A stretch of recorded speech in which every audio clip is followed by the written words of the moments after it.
मेरा नाम दलप्रीत सिंह है। लक्ष्मण सिंह जी, स्वरूप लक्ष्मण सिंह जी बालावत, जैसलमेर में ही रहता हूँ। तो ये कानदास जी की पूजा जो आई थी 6 महीने उन्होंने पूजा की है। मैं बाजू में रहता हूँ, ठाकुर जी के मंदिर से नज़दीक रहता हूँ। तो डेली में मेरी हाजिरी रहती है पूजा में, ठाकुर द्वारे में डेली जाता हूँ। घर पे होता हूँ तो डेली जाता हूँ। तो कानदास जी पूजा करते थे, कांदाराम जी पूजा करते थे। तो वो जैसे कि अप डाउन करते थे, फिर वो बीमार पड़े तो पालनपुर उन्होंने कुछ ऑपरेशन करवाया। और फिर उनका जो डेथ हुआ तो वो उनका बारवा जो हुआ, जो साइला हुआ है, केसोड़ा नहीं हुआ। अगर यहाँ इसका मकान होता तो बारवा गांव में होता ना, या इसी मकान में होता ना। वो तो हुआ नहीं, वो तो साइला ही रहते थे, वो सारे साइला ही मकान में उनका शायद खुद का मकान है, तो वहीं पे उन्होंने बारवा किया है। और फिर यही कहना चाहता हूँ, जो तो ये बेसा संपाला जी को मकान बेचा हुआ है। और जनक सिंह का दुकान था, तो बहुत साल उन्होंने दुकान चलाया। फिर इनको दुकान मिल गया उधर द्वारकाधीश मंदिर के, तो वहाँ उन्होंने दुकान ले लिया दूध का। तो गोडाउन रूप में ये दुकान है ऑलरेडी, महादेव फैंसी करके। सामान सब पड़ा था अंदर, चोरी करके ले गए रात को। तो ऐसा वो गलत हुआ ना, नहीं चोरी करके लेके जाना बोले तो बहुत अपराध है ना, ऐसा है। तो नहीं होना चाहिए वो, ऐसे मामले गांव में होने नहीं चाहिए, ऐसा है। जनक सिंह को मैं संपाल लाल जी की दुकान और मकान इनको मैंने ऐसे ही मुझे खुद संभालने के लिए दे रखा था। मैं उस फैंसी और स्टूडियो के टाइम में उसको मैं काम में लेता था, ई मित्र का काम लेता था। उसमें सारा सामान मेरा पड़ा था, ई मित्र का, और ये मेरे सारा काम। और मैं थोड़ा बहुत दूध का काम करता हूँ, तो दूध की टेस्टिंग मशीनें वगैरह भी वहाँ पड़ी रहती थी। काउंटर वगैरह था, वो सारे वो रात को ताले तोड़कर उन्होंने ट्रैक्टर भर के, और मेरे गाड़ी और कुछ मुझे टावर, रिलायंस टावर वगैरह और MTS टावर के मेरे जो सामान था, डॉक्यूमेंट थे, वो भी मेरे सामान कीमती ले गए। जो मेरे गाड़ी के थे, ट्रैक्टर के थे, RC वगैरह थी, और उसमें रिलायंस टावर के और MTS टावर के डॉक्यूमेंट थे, एग्रीमेंट थे, वो भी ले गए। सारे कागज़ मेरे उठा के ले गए और ताला तोड़ दिया। अब उस दुकान में कुछ सामान नहीं रहा।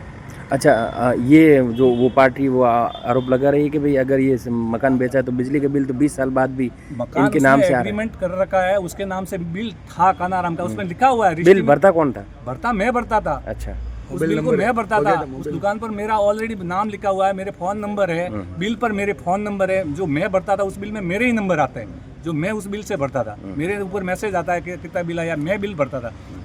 चलो मानो काटा नहीं था, उसमें लिखा हुआ है रजिस्ट्री में कि भाई कभी भी कटवा सकते हो।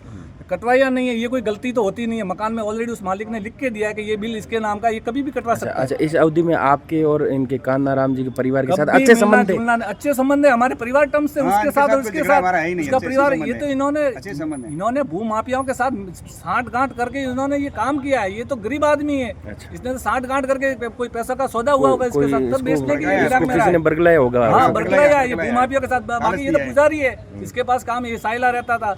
अभी ये आता जाता था, पूजा करता था, साइला से आता जाता रहता। इन्होंने तो ये मिल जुल के रात को अतिक्रमण किया और उस मेरी दुकान का सामान ले गई। मेरे गोदाम के रूप में उस दुकान को मैं यूज कर रहा था। सारा सामान मेरा वहाँ पड़ा रहता था, डेकोन भी वहाँ पड़ा था, और उसमें फर्नीचर पड़ा रहता था संपाराम के मकान का। और उसमें उनके जो नया मकान बना उसका सारा सामान यहाँ पड़ा था, वो भी सामान चोरी करके ले गए। अब वो आदमी तो वो फरार है, जो लड़का कैलाश कुमार है वो फरार है। अब न तो मेरे पास डॉक्यूमेंट है, अब मेरी कोई गाड़ी सील कर दे तो मेरे पास न तो है RC है, कि मेरी कोई गाड़ियाँ और ट्रैक्टर की RC पड़ी रहती थी। कोई रोज तो ट्रैक्टर के साथ चलती नहीं है, तो उस दुकान में पड़ी रहती। घर में कहाँ ढूंढे, दुकान मेरे पास है। द्वारिकाधीश में एक दुकान है और एक संपाल लाल जी के। आज भी दुकान पर मेरे नंबर है, महादेव स्टूडियो फैंसी, उस पर लिखा हुआ है, और मैं ही उसका काम करता हूँ। संपाल लाल जी ने मेरे सारा मकान मेरे को दे रखा है, कोई मैं पैसे तो देता नहीं, मेरा दोस्त यार है, और मैं ही उस मकान को यूज़ कर रहा हूँ। लेकिन इन्होंने मेरा भी सामान चोरी किया, और इनका मुझे मालूम पड़ा तब मैंने उन्होंने फ़ोन किया, फ़ोन करके इतला देके उनको मैसेज किया।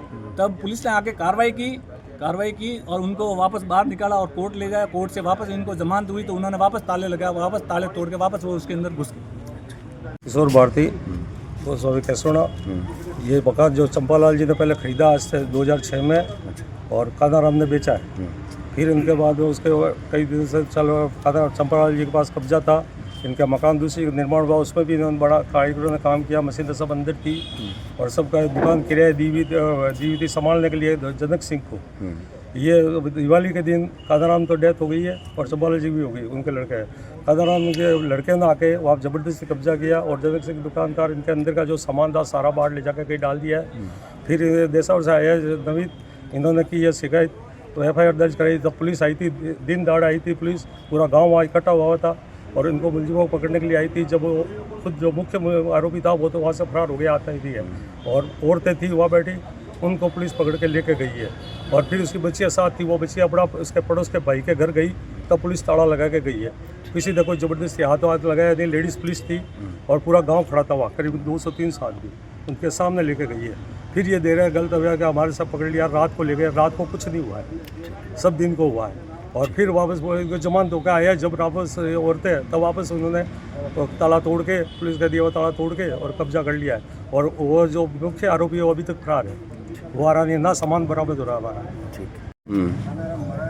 राम रतन छाजेट, ग्राम केसोड़ा। हम लोग बम्बई से आए और बिजनेस के लिए हम लोग बाहर जाते हैं और यहाँ पे जो नाजायज कब्जा हो रहा है, हम लोग न धंधा कर सकते, लाखों रुपए का टैक्स भरते हैं। और कई तरह के कलेक्टर के कहने से इंदिरा गांधी बॉन्ड वगैरह हम लोगों ने इतना योगदान दिया है, उसके बाद में भी हमारी ये हालत है।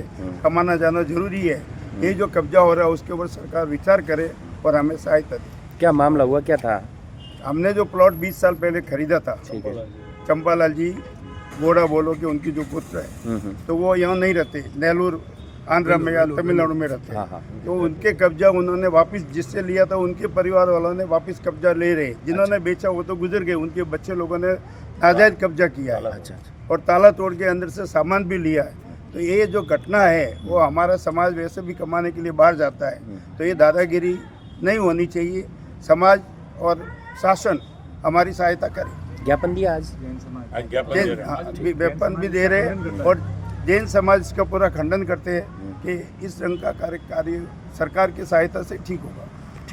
इसके और हम लोग सब जैन समाज के सब मिल के आए हैं और जैन समाज से गाँव के भी लोग शामिल अच्छा आए।